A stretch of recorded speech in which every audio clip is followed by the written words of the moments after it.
Right, Monique, with this last question, I want to round up our conversation for now, because there are many more questions I think we could come back to. I think this is also a topic that interests our audience very much. So once again, thank you very much for your contribution. And if you permit me, then I will go to the last speaker that we have in line. And let me just say last but not least for now, of course. And the next person is Jorgo Ris.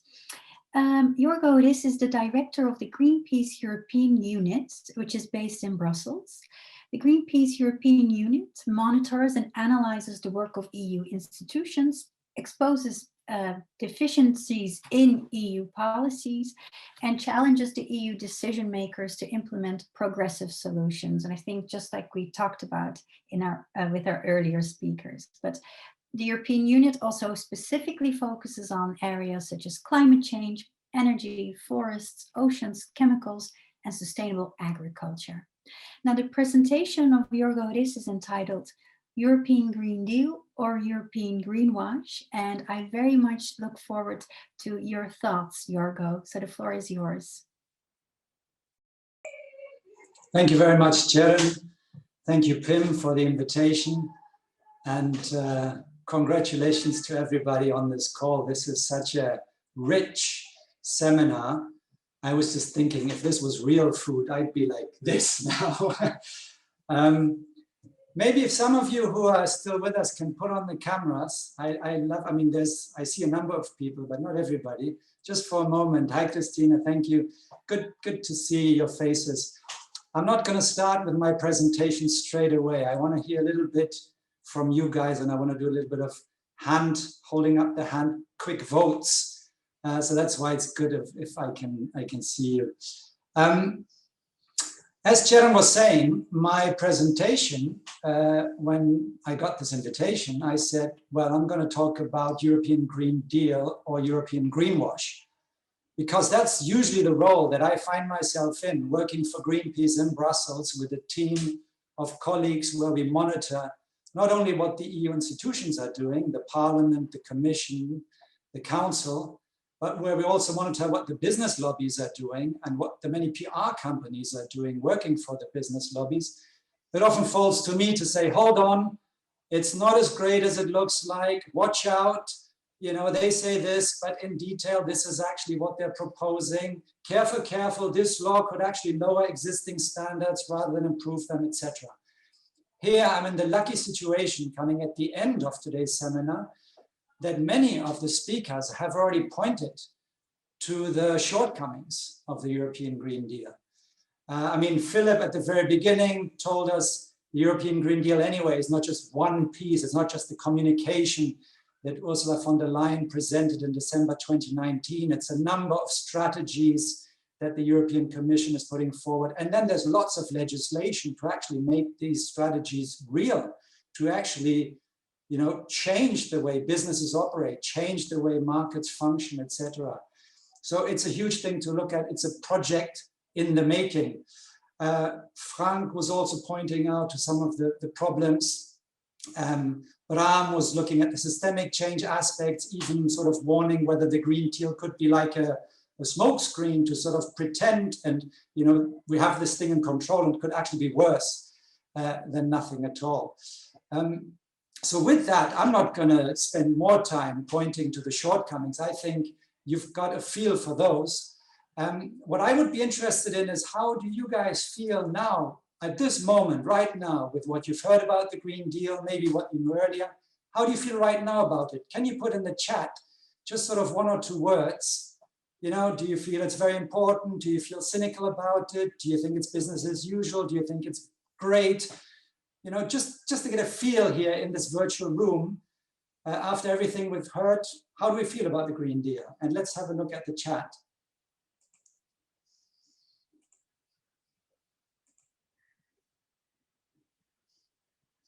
So the question is, right now, how do you feel? It's an opportunity, but insufficient, said Felix.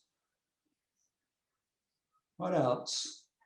A compromise, but it's a start, so hopeful. Good intention, but a lot of business as usual. Important, but needs improvement. So much more is yet to be planned. lacking a lot of important aspects, insufficient, lots to work on. It raises our attention, but now needs to deliver. Better than nothing, yeah. Complex, could be more inclusive. Okay, thanks very much. Mixed feelings, realistic compromise. Then let me say very briefly how I feel about it. I see the Green Deal as the response to a growing wave of environmental consciousness across Europe and also worldwide. The Green Deal clearly is a political reaction to what crystallized in the climate marches, in the school strikes, and many other activities across Europe in 2019. It influenced that movement influenced the European parliamentary elections, and the European Commission and von der Leyen, caught that and tried to give a political response. Von der Leyen is a conservative politician from the European People's Party. The governments that currently govern in most of the European countries also have that sort of broad political affiliation. This is what they came up with. I think the European Green Deal is extremely important, despite all its shortcomings. I agree with everybody here who said it's insufficient, there's a lot of business in Europe. It's extremely important for two reasons. Firstly, the European Green Deal communication from December 2019, and especially also the biodiversity strategy from 2020, and these are relatively short documents that you can sort of read in 10 to 15 minutes each. They clearly present the problem fairly well. Okay, so the problem analysis, the European Commission got it pretty much right in terms of the rapid loss of diversity in nature, so the rapid loss of life, of species, the shrinking areas of nature, the growing pollution, all that is clearly there. The problem, of course, as so often is, what are the answers? What do we do about it? But I think the fact that the European Union has set itself the Green Deal as sort of a political guideline is crucial, and this is the first reason why I think it's important, because in the end, to get anything done in the European Union, there needs to be a certain coherence between what the European Commission is proposing, what the different governments agree in Council, and what the parliamentarians are ready to do. And to provide a sort of common orientation and say, hey, this is the challenge we're facing. Actually, environment, the decline of environment, the destruction of nature, the destruction of life has become so dominant that the European Union, which for a long time was primarily associated with internal market, common market, trade, etc., that this is now an objective. That is important. And these communications give us, the citizens, a reference points to go back to when we judge our politicians on what they're doing. Because they have said these are the problems. It's no longer Greenpeace and Friends of the Earth and others, or United Nations panel on climate change and other scientific bodies that have to say, here's the problem. It's on there, black and white, the EU has set itself as a goal to achieve on. And so we need a certain sense of unity among the actors. That's the first reason. And the second, we need to have a reference point so we can judge political action. And with that said, there's a lot of problems, and that's good, because that gives us something to do. I read on Pim's website that Pim understands himself as a scientivist, which is a mixture of being a scientist who also is an active citizen. So kind of a show of hand here. How many of you are aspiring scientists, but also would say aspiring or acting scientists? Is that something that rings a bell that you feel works for you? Yeah, a scientist who is also an active citizen. How many of you would say, I'm just a scientist, I leave the activism to others? Or how many of you maybe are just activists? Yeah, okay, thank you. So it gives us something to do. Those of us who feel analyzing is important, thinking of better solution is necessary. But if we leave it there, we haven't done our job. Because we have to make sure that those in power listen, that those in power are forced to listen, that those in power change if they don't listen, if they don't change. And there needs to happen more than just the scientific part. I personally studied political science, and I was teaching that when I was in the PhD program.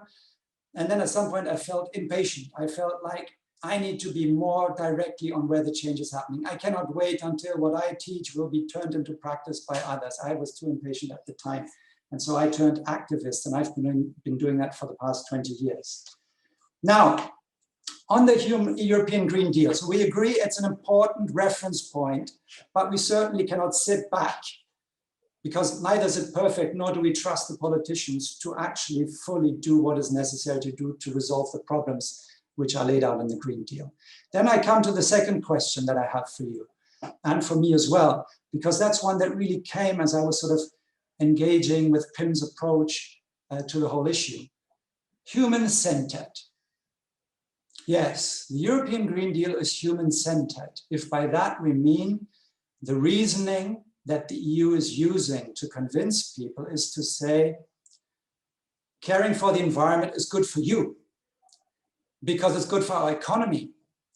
The disappearance of species, it's not just something that should worry people who care about animals for some strange reason. It should worry all of us because it affects ecosystems and the stability of the systems that provide us with fertile soils, with clean air, with water, etc. So it draws everything back to the human interest.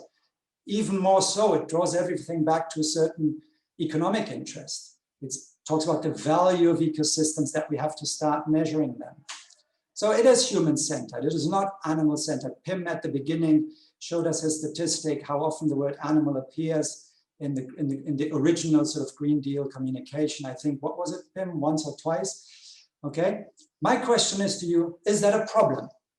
Is it a problem that the Green Deal is human-centered? Because one could say, in the end, it doesn't matter why people do the right thing, as long as they do the right thing. Let's say they want to build wider pavements in my street, and for that they propose, the local municipal government proposes to cut the trees. Maybe my neighbor gets active because he thinks the trees just look beautiful and he likes to see them, okay? Aesthetic self-interest. Maybe the other neighbor gets interested because she says, well, these trees are actually where the birds put their nests and they would lose their living space. So she cares about the birds, and that's why she defends the trees. And maybe a third person says, actually, the trees provide shade, contribute to lower urban temperatures, clean the air, blah, blah, blah, soil fertility.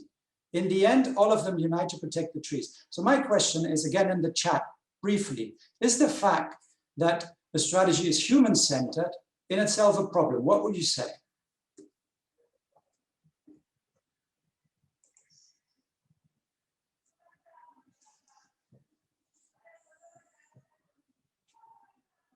Okay, so Felix says, from a purely utilitarian perspective, like getting the result done, it's not a problem, but there's also ethical considerations.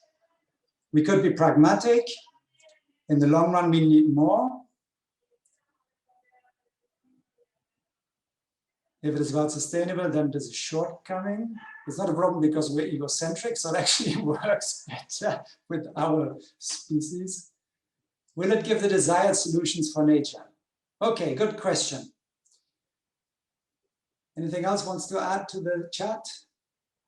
Is human-centered in itself a problem? Okay, so I'll pick up from where we are at the end of the chat there with Pim's question. Will it give the desired outcome? That's also where my reflection is. I haven't come to a full conclusion on this yet. But when I look at some of the concrete pieces of legislation, and that's my job, to look for Greenpeace at the concrete legislation that the EU is putting out, I think there is a connection between a very human-centered approach to looking at the global ecosystems and their fragility and the impact of human economic activity, and to try to come up with solutions, always thinking that, okay, so we are humans, we are separate from the rest. So there's animals and humans, and we are humans.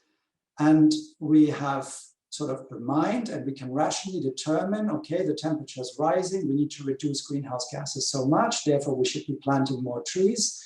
Therefore, we should be maybe doing some geoengineering, and Frank was earlier raising the alert about that. Some, clever scientists thinking maybe we could start to deflect solar radiation and therefore keep the temperature down. Okay, so basically, I think that human-centered in a strategy like the Green Deal is reflecting much deeper problem of humans having come through our culture, through our self-understanding, to a position where we believe we can analyze and understand how nature works. And right now we've understood that actually nature matters. And now we will try to manage nature in such a way that it will be, again, good for us and also good for other species. I mean, to be fair enough, in the biodiversity strategy, there are clear considerations for wild animals, the preservation of wild animals, and so forth. But the solution that people come to very often from this human-centered approach is an approach where humans, driven by a strong ego, see a role for us to intervene. I will come a bit later to the example of new GMOs and gene editing, and where I see a big risk for animals coming from that area. And since so many of you are activists, particularly also interested in animal issues, I wanted to raise that with you, make you aware of it. Maybe you want to get more active on that one. I also want to talk about the common agricultural policy. Somebody earlier mentioned the farm to fork strategy. I think actually the common agricultural policy is the biggest, most important piece of legislation when we talk about animals in the sense of domesticated animals, farm animals. So the reason why this human-centeredness is a problem is not because it doesn't help to motivate people to do the right thing, but because the solutions that come out of that kind of thinking do not work, because nature is not like humans are here and animals are there, and there's a tree and here am I. Ecology is the science where you learn about the manifold interactions and the interconnectedness of all living beings. If you come from an ecological understanding of this planet and our species within it, you see that these many interconnections often, in most cases, actually go far beyond what we currently know and what we can currently predict. So we may decide this tree is affected by a certain pest, let's spray it so the pest goes away and we save the tree. We don't realize that by killing the pest, we've also killed the food of another species, which was necessary to pollinate the tree, and that there's a whole circle, okay? So that's anybody who looks a little bit into ecology and the interconnectedness sees that the risk by taking out one species, the risk by making a very massive intervention is very high because we have so little knowledge about the interconnectednesses in nature. So that's my answer to this question, whether human-centeredness is a problem. And I thank him very much sort of by inviting me to this event to think that a bit further, because I think we can come to solutions. I think it's not just humans is not enough, we need to include animals. To me, that is just sort of just the next level. First of all, other speakers already said this human-animal distinction is a bit of a problem in the first place. But it's not only that, it's not that we need to include animals, and then maybe at the next step we need to include trees, because since the work of Peter Wohlleben that he made so popular about the secret life of trees, we know that also trees communicate with each other, that there are forms of solidarity and social relations between trees, okay?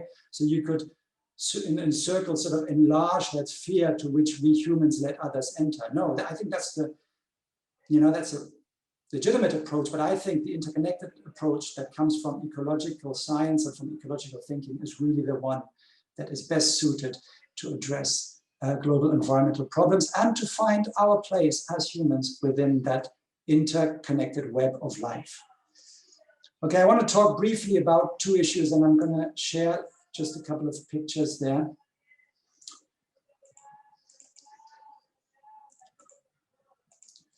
So we've had that one. Factory farms, common agricultural policy. Factory farms, here we have a pig farm in Germany where the animals cannot move. Here we have a dairy farm in Spain where you cannot even see the animals. Each one of these white cubicles is space for one cow. They cannot move. They don't see anything. except producing milk, like in a factory. It's terrible from an animal welfare perspective, of course. It's also terrible from an broader environmental perspective. As you can see on these farms, there is no grass with which to feed these cows. The feed comes to a large extent from South America. Here's one of my colleagues in Brazil investigating the many man-made criminal fires in the Amazon, which are made to clear land, not only for cattle farming, but often also for the production of soy, which is then shipped to Europe as feed for animals, primarily in factory farms. And this is why, if you look at the background of my picture, you see the headquarters of the European Commission, the Berlaymont building, and you see a Greenpeace banner which says Amazon fires, Europe guilty. It's not just the Bolsonaro regime that is to blame. It is also our farming policy, which is dependent on massive imports on animal feed because we allow massive factory farming in Europe. Do you know how much percent of European agricultural land is dedicated to animal farming? Please resist the temptation to Google. We're all sitting in front of our computers, okay? Just off the top of your head, put in the chat, how much percent of EU agricultural land would you say from your feeling, you know, when you take the train, going through the countryside, whatever, how much percent do you think is dedicated to animal farming? Elena says 60. Who offers more? Lizette says 20. Tatiana 40. 70, Katharina. Okay, Katharina almost got it. Moritz is already shooting high. 70% is the official figure. 68%. 68%. Just let that sink in for a moment. Almost 70% of our agricultural land is dedicated to animal farming because a lot of the feed is produced also in Europe. I mean, I've seen pig farms in Germany, in the north of Germany. You have huge maize fields, and then every once in a while you have this huge hangar-like building with a couple of chimneys, and you know the pigs are in there, and the maize around is to feed the pigs. 70% of our land. So, you know, one of the earlier speakers was saying meat reduction is key. You could see how much land that would free up. How it would liberate a lot of animals from these terrible industry factory farms. It would free up huge amounts of land. And Monique was talking at one point about this issue that the emissions from livestock, there's a problem between business and the environmental concerns, because with emissions, it's actually better to keep the livestock in there. I mean, I'm sure Monique would agree with me, that's completely perverse thinking. That's saying because we keep thousands of cows together to produce massively, and they fart a lot, and these farts are actually quite potent greenhouse gases.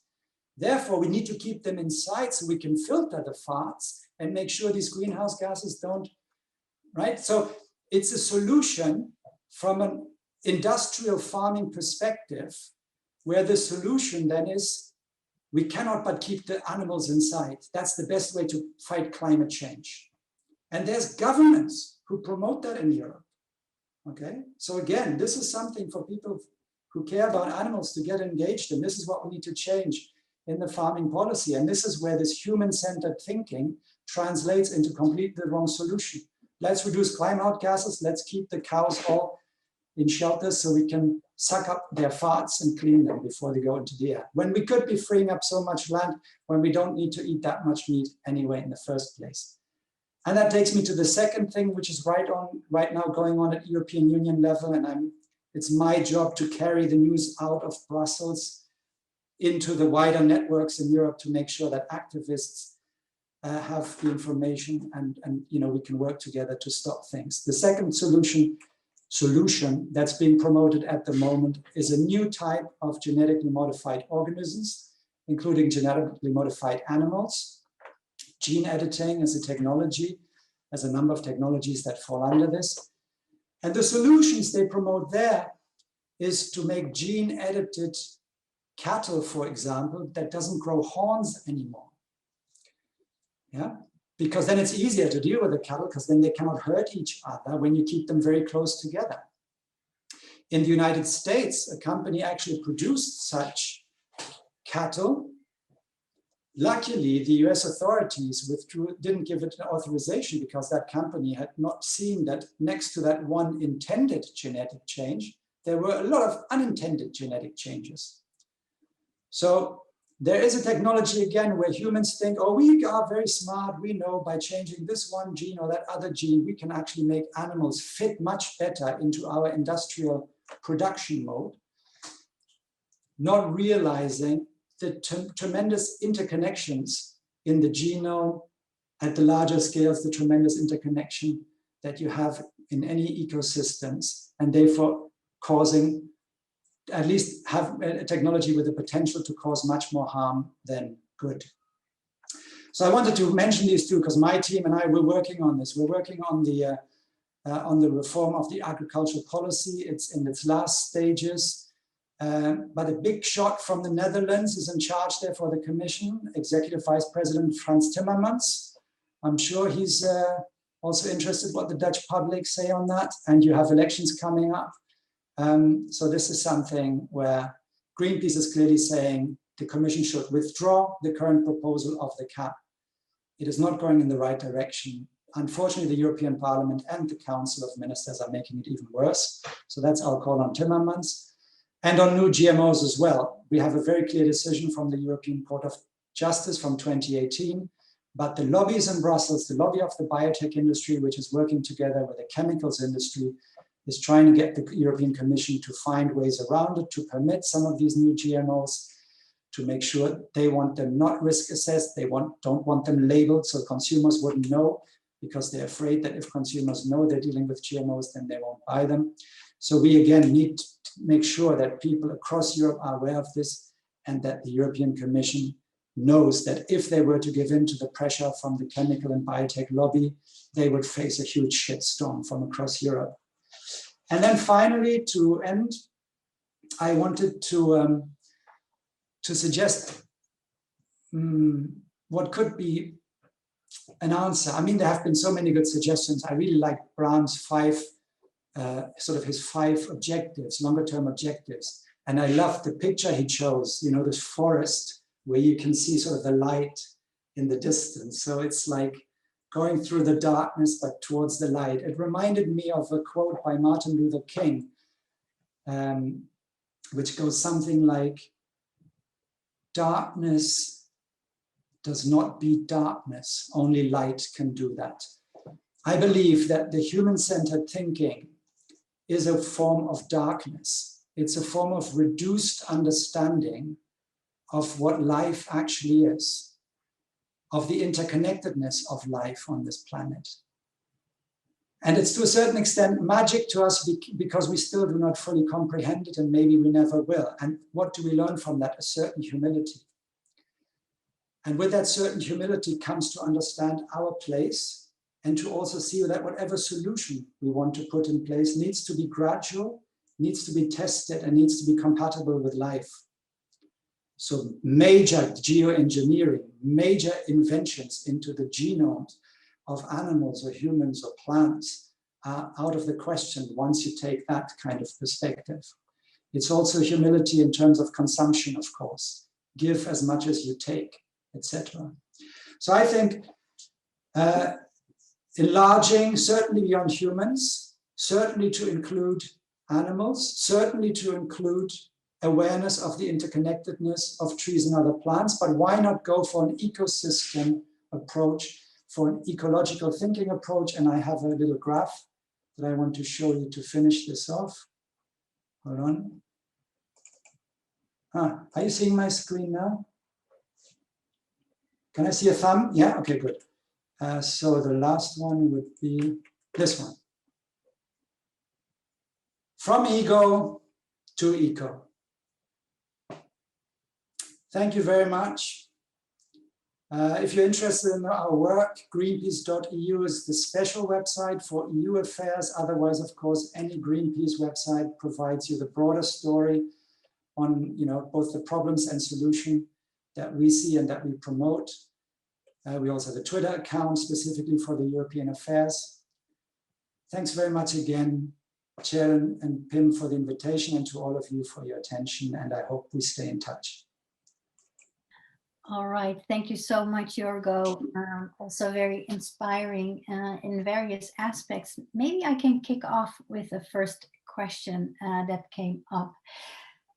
Earlier, Frank Bierman also discussed, for instance, the term nature. And he said, well, for political scientists, this is really not a term that we use. So you will also not find it in policy documents in that sense. That's what I took out of it. And as a political scientist, I completely recognize that. And in my preparation for this conference with Pim, I even said, it's an old-fashioned term. But you were someone, you know, at the core, of Greenpeace work and of in touch with civil society very much. And I just wanted to ask you, does this resonate with you as well when I say, maybe our policies are so detached from, let's say, what resonates with the general public? I mean, we have in academia also fancy words for complex things, but maybe we are detaching ourselves from what speaks to people and what speaks to them, maybe understanding what is actually going on in these policy proposals. And I just wanted to ask for your opinion. Do you think these policies are a bit detached from what people are thinking and worried about? What is your opinion? So I think political science is the science of power relations. And if you look at the policies and the laws that govern our countries, you can detect the power relations that stand behind them. Certainly, I see that a lot of political initiatives are driven by certain interests. And often these are vested interests that have direct economic interests, that certain things are prohibited or allowed, that certain laws are put in place or prevented. That's why I feel so lucky that Greenpeace is one of the organizations which has the means to actually have a fully dedicated team to monitor this. And of course, there are many more with other NGOs that we also closely work with in Brussels and across the EU. But if you say, on your question, how detached it is, so I would say, I would answer this on two levels. On the first level, I think that not just at EU level, also at national level, too many policies reflect well-organized interests, and these are often business interests, rather than more diffuse and less well-organized civic interests, citizen interests. So that's the first thing. And for us, that just means we have to get organized, we have to link up, we have to not leave the playing field to the lobbyists, we have to be there as well ourselves. That's why I like the scientist self-understanding. The second level, though, is, I think, much deeper. And I would certainly, if I speak for myself, I think this understanding of what is nature and what is our place in nature is also something that I don't yet have fully clear for myself. I mean, for a long time, I was thinking, I work for an environmental organization, I defend nature. That is clearly a thinking where nature is something else than me, and I defend it. I defend the forest from being clear-cut, I defend the river from being polluted, right, etc. I love the slogan, we are not defending nature, we are nature defending ourselves. I believe that encapsulates this growing sense that we are part of a beautiful web of interconnectedness of all beings. And the more we understand that, the more we come out of this darkness, of this ego darkness of humanity, the more we see how soil fertility, we cannot see these millions and millions of bacteria and other microorganisms, and yet they are so crucial.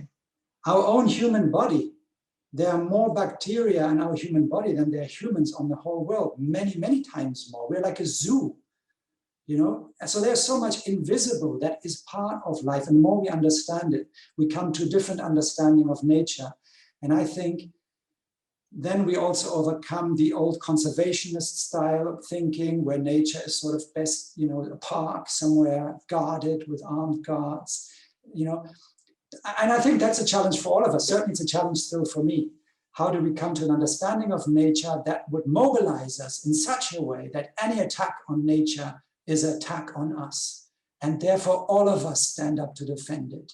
That's what I would like us to get to. That's you know, what I'm trying to find, to articulate. And it's not easy because we come out of a cultural tradition where this division between nature and human is almost as big between mind and body.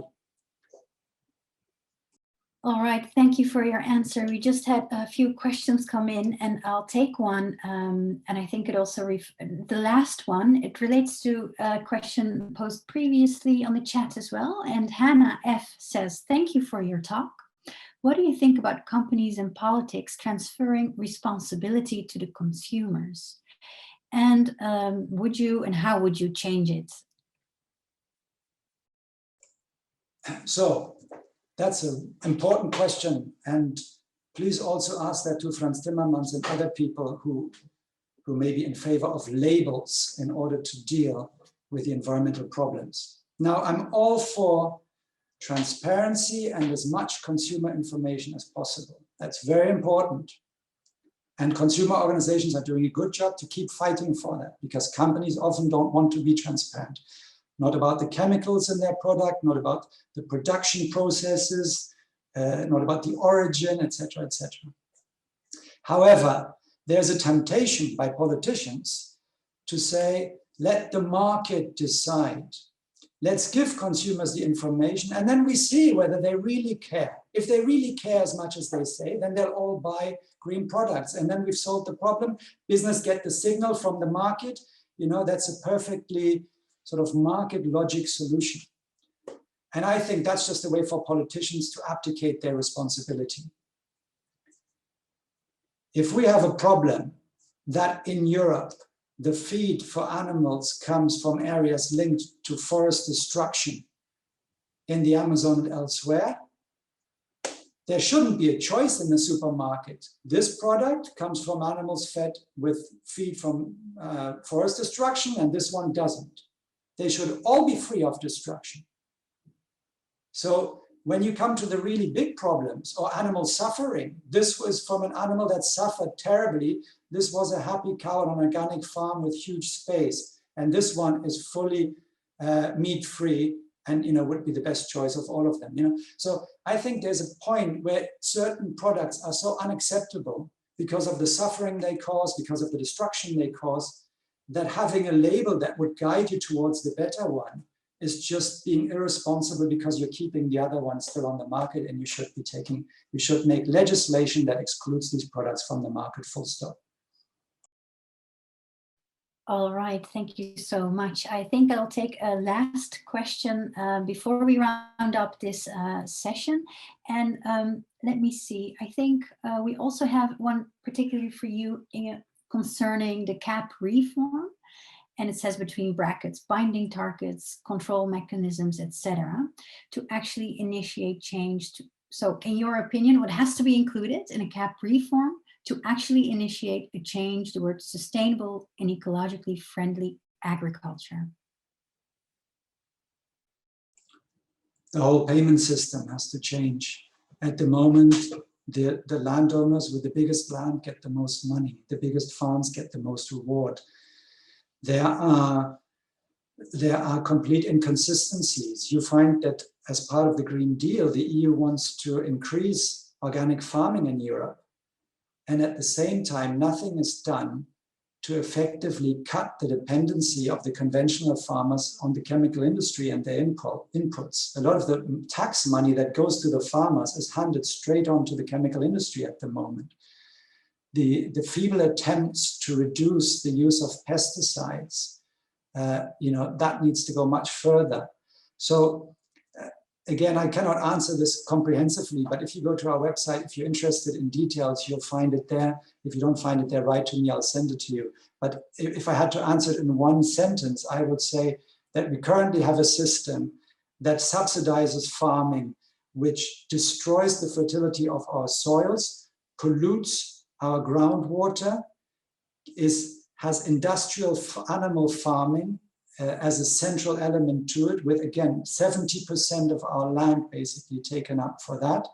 And the CAP reform at the moment goes way too little into changing it. It is not the systemic change that Bram was calling for. It is at best a step change, and even there in the end it will be left up to national governments, and many national governments are way too much close to the agriculture, to the big agriculture lobby, so that we could trust them. The Commission should withdraw this proposal. It's not this Commission's proposal. That's why I think it's so crazy that they stick with it. They make the Green Deal and they keep the CAP proposal from the old Commission. They should withdraw it, and they should say, in light of the Green Deal, we need a completely different policy. And it's not only for agriculture minister, it's also for health minister, it's also for environment ministers. And that's how it should start, a new process. Okay, clear. Thank you so much for sharing your ideas and your thoughts with us on this issue. I think we've heard many interesting things also from the previous speakers, and I think there are many open ends that we can discuss further.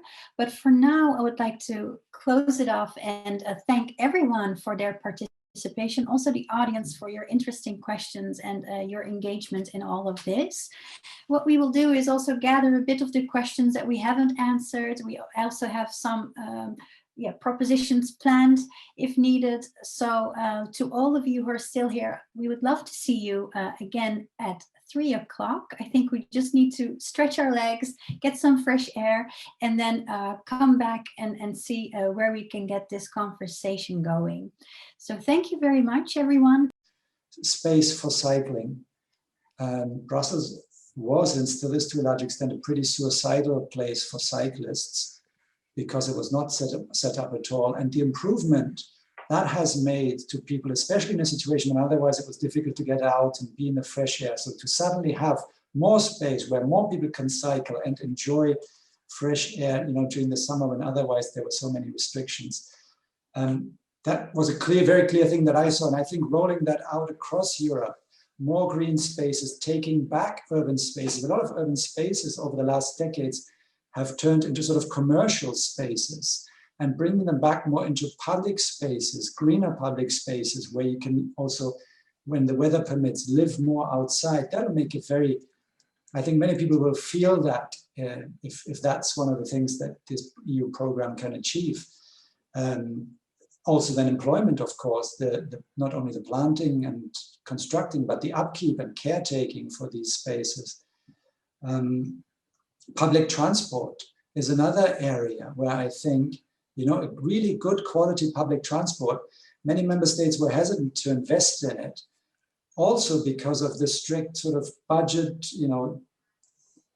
neoliberal thinking that too much public debt is a bad thing, and we must sort of have austerity rather than invest.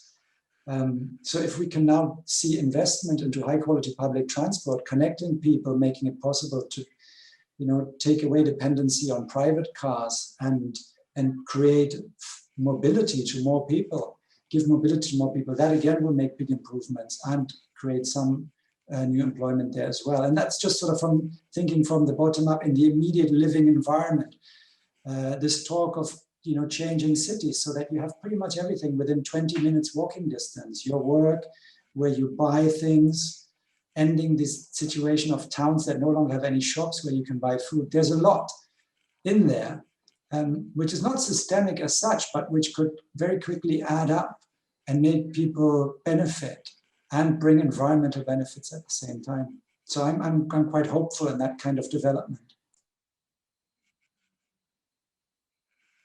Maybe an entirely different sort of point or thing that would also relate to your question would be also about promotion, I would say, because in my opinion, the European Commission has at the moment done quite a good job as sort of promoting or branding this sort of Green Deal.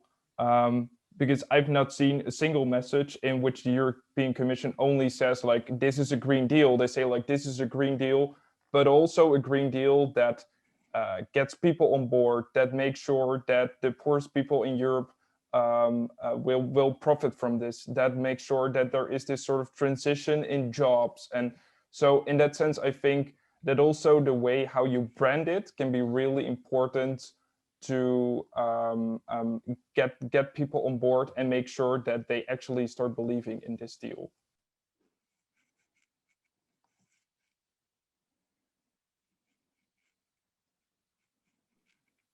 Yes, very interesting addition. What you just said, I agree with you in terms of communications. It's relatively clever, but I think now all eyes are on, okay, so what are the plans then? And I think when Jorgo in his presentation asked us to, write down what our initial thoughts are, I think that also came up as the majority of the things that were mentioned, like, okay, good start, but where is this going? And I think we're in the development of that. And I think I find a way now to also wrap up this discussion in that sense, that I think our conversation also points towards where the conversation needs to go, and also address those things that we foresee in it's not being able to fix. And I think as academics, I think as citizens, I think we need to be honest about our observations. And yeah, well, a pledge for me and Pim, I think that we will continue this discussion in that sense. And we will also write up a report about what has been said, the issues that have been raised, and we would like to also pass this on in a wider conversation and a wider discussion. And for us, this is not the end. We think really, in that sense, part of a bigger system that needs to be better. So, Pim, is there any final thing that you would like to say to our audience and our speakers of today? Well, of course, we'd like to say a lot of thanks to everybody, including the office, the campus in Brussels for helping us organizing this. And of course, also many thanks to you, Sharon, for being part of this endeavor. Well, I really liked all the discussions and the presentations we have. And again, as Sharon pointed out, for me, the struggle or the positive vibe or the interest is not over yet. And it's still very much needed. And personally, yeah, probably like all of you, you'll start wondering what you can do. And I call myself a scientist, so I try to do my best from my scientific background to make a change and to speak out whenever I think it's needed. But of course, by the end of the day, we can all change our own behaviors. We can try to do as good as we think we can do. And of course, we all will make mistakes. And I think also I like Frank comments that it's not about not flying. It's not about being vegetarian, but it's trying to do little steps we all can do in order to achieve a kind of a more sustainable world. And if things like the Green Deal, which I really think can be having a huge potential, can be part of that, that would be great. And personally, I like to be very critical and keep an eye on all these things, but also I don't think a kind of, and I really like that today's meeting, it's also a kind of a critical positive attitude towards the future. Doom and gloom, we all know there are many things coming upon us which we don't want to, but we also need to take this positive vibe in order to make a change, to move people forward for a better and sustainable future. And I think respecting animals and nature, and that was the key entry point for me to think about meetings like this, for me that's the key, respecting animals and nature, and of course, no need to say your fellow human being. For me, that's the starting point of a kind of a sustainable future.